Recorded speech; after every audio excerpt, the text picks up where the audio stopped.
without your grace. Sister Argenta, and Adepta Sororistas, more commonly known as the Sisters of Battle. These white-haired daughters of the God Emperor, these nuns with guns. You might just think that they're Game Workshop's female version of the Space Marines, but they're much more than that. Yeah, they could use power armor and have a similar weapon set. Bolters, flamers, and melters are synonymous with the Sisters of Battle, using these tools and flames to purge heresy in the name of the God Emperor.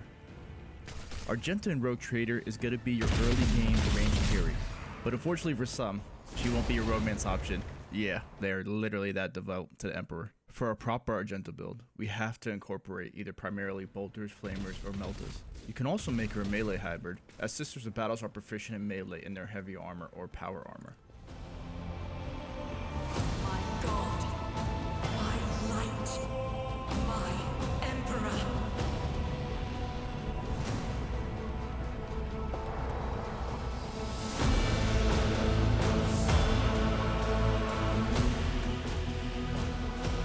Alright guys, Moses with Negron Tech, and damn, look at Argenta, Sister Argenta. This is definitely one of the coolest characters in the game, one of my favorite companions. She's such a badass. Ever since the beta, even when the game was announced and they said, yeah, a Sister of Battle and Adepta Sororistas is going to be part of the party. You know, next to kind of having a Space Marine in the party, it was like, holy shit, right? This is freaking awesome, right? So real quick, I'm not going to get too in-depth because this is such a huge game. There's so much thing when it comes to gear, items, and talents, abilities, common talents, characteristics, blah, blah, blah, blah, blah, that it would take way too long. Even my last video was kind of too long. I'm going to revisit the whole Space Marine concept anyway, but, you know, we're looking at a Sister of Battle, like, there's going to be a couple things, like, again, Meltas, Flamers, Bolters. You can't have an Argenta build without utilizing these, right? Like, you have to incorporate it. But I just want to show something real quick, is that you can later on in the game, I don't want to spoil anything, but there are some talents, and you know, when it comes to Arch Militant, you'll be able to actually attack twice in the same turn with melee, with range. Like, there's ways that you can actually do that. So like that whole Space Marine, the Adepta Sororistas type of battle, when they're flowing in and out of combat with a side pistol, a bolter, a chain sword, like, you can really do that in the game. Like, Owlcat did such a good job in you know, overall with the game and in those regards too, right? Generally, I actually just use 2 bolters. So what's going to happen is that even these 2 weapon sets, like, you guys, you probably do know this, but if you're new, if you haven't tried the game out or you just started playing it, in combat, you can actually switch weapons. That's right. So, you know, unlike other CRPGs or D&D type games, you know, or a lot of games in general, like, switching weapons, it costs you an action. There is no action cost to switch your weapon. So if you need a flamer on demand, if you need a bolter on demand, you know, if you want to be a melee bolter hybrid, you can do that, right? Like, you can literally switch on demand and incur no detrimental effects to your character. You still get the full action economy. So I just wanted to preface that too, and now let's get into kind of like the build, the characteristics and stuff like that. So as this is a bolter and flamer, I haven't got to the point yet where I have Meltas in the game yet. We're going to focus on this and also a hybrid with chain swords because it's very, very lore accurate. It just really, really fits Argenta. So I just want to talk about this real quick. We're going to be all about AoE damage, getting in there, getting up close and personal. We're not going to really care about cover on my take on this build. And we're going to do massive AoE damage. We're going to utilize high shot count, which is actually going to be your rate of fire.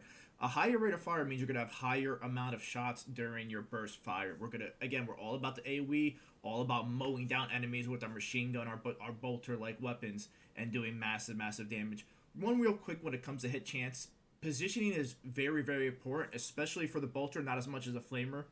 But for the bolter, you'll see you have things as a central line, the slight deviation, the strong deviation. That's going to be the little angles from your straight line of sight. You just know that if you have a lower hit chance from certain perspectives, that's going to be because of your positioning. Now, talking about the flamer, same thing. Big AoE damage. We're going to cover a lot. We're going to do massive AoE damage. And the majority of flamers are going to add the burning effect, right? Which is going to be a dot that's going to happen on the opponent's turn.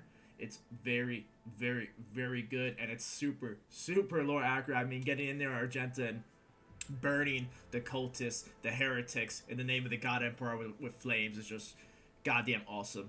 Now, with that said, getting into the talents. So looking into the talents real quick, we have 3 primary talents that we're going to kind of utilize for this build. It's going to be Rapid Fire, Concentrated Fire, and Dash. Dash is just very, very nice to get into melee range, we're going to be in the 3-cell radius in our big AoE and burst fire attacks to get some bonuses with the common talents and the other things I'll talk about in a bit here. But you only get 2 options, right, as a soldier. So you're really going concentrated fire and rapid fire is just absolutely awesome, because rapid fire is going to help your bolter do a massive amount of damage. But the reason why it's a concentrated fire and dash here, because dash is just, again, very, very good, because it just adds a lot of mobility. You can get in there, shoot, and then get back into cover. It's very, very good. It's almost necessary, I feel like. But if you didn't really care about that too much, if you just want to utilize cover from the get-go and not put yourself in risky situations, again, when I think about Sister of Battle, like, they're not afraid to get in there, utilize their armor, utilize their high parry, high dodge, and be able to actually, like, even threaten people in melee. I like dash a little bit more, but either concentrated fire or rapid fire are very, very good. The reason why I lean concentrated fire is because it applies to both area attacks, right? Burst fire and the flamer AoE. Rapid fire will only apply to the bolter, so that's something to think about. But again, rapid fire is just so good. So if you wanted to, let's say, have her use a great two-handed chainsword or a great weapon, something like that, in 2 hands in her second weapon slot, and then have a 2-handed bolter in the first one, that's perfectly acceptable too, especially when you get to your second career advanced archetype. So for talent selection, I organized it into what I think are some of the better talents when it comes to the soldier archetype. Now, everything here is very, very good. You can really designate the playstyle as much as you want. If you want to really make her a sniper and kind of, I don't know, I want to say power game it, because at least early on in the game, snipers and, you know, longlasses are just absolutely insane. They have extremely high hit chance. They have extreme range and super reliable. They execute enemies a lot of the times, and you utilize, you know, other party members and analyzing enemies, getting your clues up. Very, very good. But again, this is going to be more of a burst or flamer. I want to use the bolter and that burst fire, that big AoE. So there's going to be 5 talents or so that are really, really, really good. Unpredictable. Just getting more crit chance is awesome. Fired up. As we deal more damage, we increase our critical damage, right? Now, we only have 60 ballistic skill right here, but with the Militant archetype, again, I know I'm playing this game pretty damn slow because I played a lot of the beta. I'm trying to get through every nuance of the game and every little nook and cranny. Really, really savor my first playthrough as much as possible. But later on, let's just say you're going to be able to buff her up to like the hundreds when it comes to the weapon skill, ballistic skill, and other characteristics. Especially if you're going to use a leader, your officer. I don't even know what the release is, like a Cassia or a J, to buff her up to. It gets really, really crazy. Next, muzzle velocity is just super, super good because we are going to utilize our burst AoE damage and just having additional damage on that first attack equal to the rate of fire, because your weapon, your bolter, is going to have nice high rate of fire, just nice guaranteed damage, right? Now, this is another huge one. If you're going to be completely focused on the bolter, let's say you want to do the bolter and then a 2-hander in your second weapon set, you would go rapid fire, and getting unfaltering fire is crazy because now you're getting all the benefits of a high fire rate, AoE, the armor penetration, and you have no detrimental effects to the damage. So that's absolutely huge. And the last one, my personal favorite, is going to be point blank. I think this fits so damn well. And if you do end up going heavy armor or power armor late in the game and make her tanky, again, like you'll see mine, she has a 60 parry, 95 dodge. She can get in there, you know, decent toughness. She can get in there up close and personal with the flamer and bolter and get a high hit rate and do really, really, really good damage. And like it's kind of an insane bonus with the AoE attacks, getting your 5 plus 3 times your ballistic skill bonus from armor penetration. And then the thing is that deflection, that's flat damage reduction, and that's what really hurts your AoE, because you're hitting a lot of times, you're doing really, really good damage, but with modifiers. You know, when you're looking at the base damage of a bolter, it's normally pretty low. Her starting weapon's like 7 to 12 or 6 to 10 or something like that. What the bolters take advantage of is having the high fire rate, the AoEs, and doing a lot of little hits. We don't do little hits, we do very, very good damage. But point blank pretty much completely negates a lot of those tanky targets by how do I say this? By pretty much nullifying your deflection, right? So it's awesome. But again, this is like a high risk, high reward, as you got to get in there in melee. Now, one thing that I really, really like too is camaraderie. I just wanted to mention that, because getting the +5 plus your ballistic skill bonus, more damage to enemies for each adjacent ally. Again, like I have a very melee heavy party here. I have 1, 2, 3, 4 primarily melee characters. So I go right in there with her, and having like 2 people next to her, especially when in my party, I have 3 chargers, right? So if she, high agility, she's going to be early in the turn order.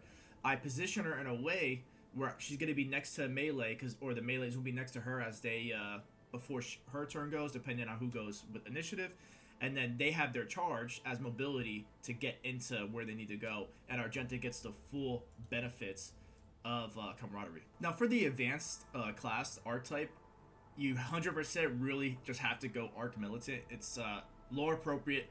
It's literally like the Space Marine, the Adepta Sororistas type of battle, and they get versatility. Versatility is how you're going to stack up your ballistic and weapon skill super, super high. You don't even have to invest in weapon skill as Argenta to be able to like really dominate in melee too. It's kind of crazy. It's very, very, very good. I'm just testing Bounty Hunter in this playthrough because I just wanted to fool around a little bit. Now I can fully on recommend do not go Bounty Hunter. It's just really, really not good enough. Cold of Blood did seem like something I was going to explore. Maybe it'd be alright. Some of these other abilities look pretty good too, but it just doesn't really compare to Arc Militant from a lore perspective, and then just from a damage, versatility, being able to really take advantage and like dominate the playthrough. Now, versatility, what does it really do? As you're switching weapons, you're weaving in combat from your range attack and your melees, you're actually getting stacks of versatility, which is going to increase your damage, your crit. It does everything. It makes you more tanky, your ballistic skill, your weapon skill. It's just so damn good. And then the big thing is once you get the 4 stacks, the Arc Militant deals additional weapon skill and BS bonus, whatever is higher. You're going to get these at hundreds with bonuses too, especially if you use Cassie or Jay to start buffing you and getting very, very good damage bonuses, right? So when it comes to this, a thing to note is that her weapon set, it actually, you get the versatility by using like single shot and these burst AoEs. It's kind of crazy, but it's very, very good. Even if you think that's a bug or maybe it'll get fixed in the future, not a big deal because you could just use melee too. And the biggest thing, very, very good, is that your first ability that you could take is going to be Wildfire. Now the Arc Militant next attack will call 0 AP, so it doesn't incur your attack limit. And the very, very good thing is that you get this stack of versatility, even if you use the same type. So if you want to use 2 AoE attacks at one turn, you want to do that, you can do that, and you can start building your versatility that way. But that's really how it's gonna work. Like Arc Militant is so goddamn good on her. And I highly, highly recommend that you guys go with that. Alright guys, so I know I showed a little bit of damage clips and some AoE highlights and stuff like that, but I do want to get into a little bit of a battle. Now, at this point in the game, super early, very early, Act 1, the thing is that I don't have a lot of the talents, but everything holds true when it comes to positioning and utilizing abilities and stuff like that. So, in my later playthrough, I do have Camaraderie, which buffs Argenta with every nearby character, where you do insane damage. I don't think I have it in this playthrough yet, but, see, no, I don't. But the positioning wise, you kind of get an idea about really how to utilize it, and you'll see here big AoE potential here. She's normally gonna attack first in turn order. Again, we have high agility, the agility, ballistic skill, very good for us. Those are your primary characteristics. As Sister of Battle, Adepta Sororistas, her origin, willpower, and some of the abilities like Litany or Furious Recital, they get buffed with willpower. And there's also some origin talents that you can take too that scale off willpower, but we're not really focused on that. But it is something to think about if you do have that extra characteristics level up, common talent. That's something to think about here.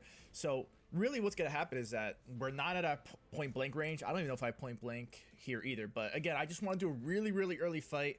I don't want to spoil anything. I know a lot of people were pretty much like showing a lot of stuff that was like later in the game that I'm not even at. By the time of filming the game, I think I'm only 4 days since release, and I've been playing a lot of this in Path of Exile, but yeah, whatever, bullshit story. But generally, you would be in the 3 cells radius, so 1, 2, 3, that would be melee for him. In this situation, we can get 3 cells with these 2 characters, for example, but it's all about generating your AoE. And the nice thing about Concentrated Fire is that the range AoE applies to both your bolter and your flamer. So in this situation, probably just go the flamer, because I think that barrel will explode. Oh, we're not in range of the barrel? Are we? Maybe we are, I don't know. But you'll see like the hit chance just skyrocketed there, right? It was not even 95 for them, but very good. We can get 4 targets here, which is kind of crazy. As your range carry, you get pretty much That's going to be at least 2 kills. You know, we explode the barrel. Very good possible cover. I think it's 10 damage burning. Let's see. It doesn't say. And the beta was 10 damage flat. It's probably not that much, but he has 8 health here. We inflicted an injury, he's going to be way weaker. Inflicted an injury on him and an injury on him. And you understand, like, it's just so damn good, like the flamer and the bolter. And the thing is with the, what I really like about the close-up, the melee, AoE, damage and carry styles, that it goes so good, not only with the lore and stuff like that, but with the Furious Recital too. Like, we'll generate massive momentum, getting our melee carry or Argenta herself online faster, getting Cassia to do her heroic act 2. It's just so goddamn good because this gets the benefit from the enemies who we damage. You know, we damaged what, 3 to 4 enemies that turn? Yeah, 4. We killed 1. We pretty much killed 4 people. And this is just in the early game with not like crazy gear, but you'll see how much momentum we generated. Like Adira might be able to get us our heroic next turn. Like, that's how good it is, right? But that's pretty much the gameplay. Like, it's really not too crazy. It's just very important to utilize your cover. Utilize dash to get in the cover, like, after the fact, because you can see, oh, that was running the gun. But, you know, you can utilize dash. I don't know if dash, yeah, I took a concentrated fire first. But you can utilize both of these to, like, get into melee, use that point-blank benefit, use your party members for that camaraderie buff, do massive damage, hit all these targets, and then, if you want, you just get right back into cover like that with dash and or running the gun. The only thing about this is that it makes you winded, so that's why I do like dash a little bit better. But it's just so goddamn good. Again, you can use this to utilize another attack too. I didn't do that here, but you kind of like get the point, right? It's just so goddamn good because now it's just like there's so much we can do here. You can switch your weapon to the bolter, and now you can attack here. You know, I'm just positioning like shit because, you know, I'm not playing this little thing properly, but just giving you guys a little bit of example. But that's pretty much it. Moses with Negron Tech Care. I hope you guys really enjoy it. Please like, comment, subscribe, and I hope I got you kind of pumped up to play her because she is such an awesome character. And, you know, if you guys don't know much about the setting, really, you know, watch some YouTube videos or, you know, read a little bit online. Like I think the last video somebody was shitting on Warhammer 40k, and that's just, I'm not like some huge fanboy, but like that's just, even me, like, all right, that's like, you're a heretic, man. That's crazy. Like, can't talk too bad about the setting. But that's it, man. Have a good one, guys.